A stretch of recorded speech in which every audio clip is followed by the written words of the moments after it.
வணக்கம். எல்லாரும் எப்படி இருக்கீங்க? வாங்க நம்ம இன்னைக்கு அக்பர், பீர்பால் கதைய பார்க்கலாம். அக்பருக்கு எப்பயுமே விவகாரமா ஏதாவது தோணும். அப்படிதான் அன்னைக்கு அவர் விவகாரமா ஒண்ணு தோணுச்சாம். அவர் யோசிச்சாராம், இந்த வானத்துல போய் வீடு கட்டி, மாளிகை கட்டி வாழ்ந்தா எப்படி இருக்கும்? அப்படின்னு சொல்லி யோசிச்சாராம். யோசிச்சத பக்கத்துல இருந்த எல்லார்கிட்டயும் சொன்னாராம். அப்படியே பீர்பால் கிட்டயும் சொன்னாராம்.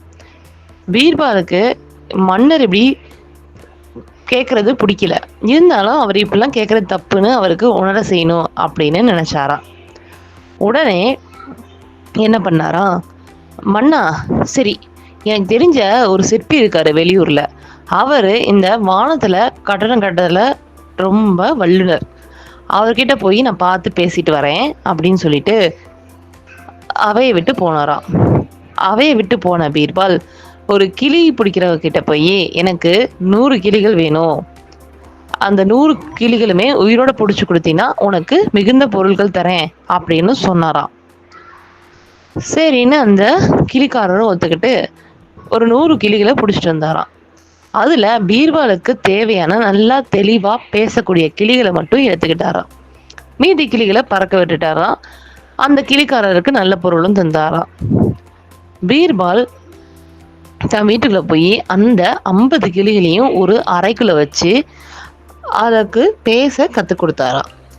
யாரு அரண்மனையிலேருந்து வந்தாலும் இல்லை வெளியூர்ல இருந்து வந்தாலும் இல்லை தன்னை தேடி யார் வந்தாலும் சரி, ஒரு 3 மாசத்துக்கு நான் வீட்டில் இல்லைன்னு சொல்லிடுங்க அப்படின்னு சொல்லிட்டு அந்த கிளிகள் இருக்கிற அறைக்குள்ள பீர்பால் போய் நுழைஞ்சிட்டாராம். நுழைஞ்ச பீர்பால் கிளிகளுக்கு பேச கற்றுக் கொடுத்தாராம். என்னன்னு, அதான் அங்க அந்த கற்களை அடுக்கி வை, அங்க மண்ணள்ளி கொட்டு, இந்தாதா அங்கதான் அங்க தூண்களை வை, நல்லா இறுக்கி பிடி, இன்னும் கொஞ்சம் கலவையை பூசு, இன்னும் கொஞ்சம் மண் எடுத்துட்டு வா, அங்க செங்கல் அடுக்குங்க, இந்த பக்கம் கருங்கல் அடுக்குங்க, மேல கூரையை ஏத்துங்க. இந்த மாதிரி வார்த்தைகளை கிளிகளுக்கு கற்றுக் கொடுத்தாராம். அந்த கிளிகளும் கூடிய விரைவா இந்த வார்த்தைகளை கத்துக்கச்சுக்கலாம். இதுக்கு இடையில அக்பர் பீர்பாலை கூட்டிட்டு வர சொல்லி காவலாளிகளை அனுப்புனாங்களாம். அவர் தான் வீட்டுல சொல்லி வச்சிருக்காரே, அதுலயும் அவர் மகளை சொல்லவா வேணும், பீர்பாலுடைய கிளிப்பிள்ளை செல்ல பிள்ளை அவங்க தான். யார் கேட்டாலும் பீர்பால் வீட்டுல இல்லைன்னு சொல்லி அனுப்பிச்சிட்டாங்க. காவலாளிகள் கேட்டப்பையும் அதையே சொல்லி அனுப்பிச்சிட்டாங்க. காவலாளிகள் அதை போய் அக்பர் கிட்ட சொன்னாங்களாம், இந்த மாதிரி அவரு வெளியூருக்கு கட்டட நிபுணர்களை பார்க்க போயிருக்காரு அப்படின்னு சொல்லிட்டு. அப்புறம் 3 மாசம் கழிச்சு பீர்பால் அவைக்கு போனாராம். அப்படி போன பீர்பால் தான் வளர்த்த அந்த 50 கிளிகளையும் கொண்டு போய் ஒரு அரண்மனை பக்கத்துல இருந்த அறையில அடைச்சு வச்சிட்டாராம்.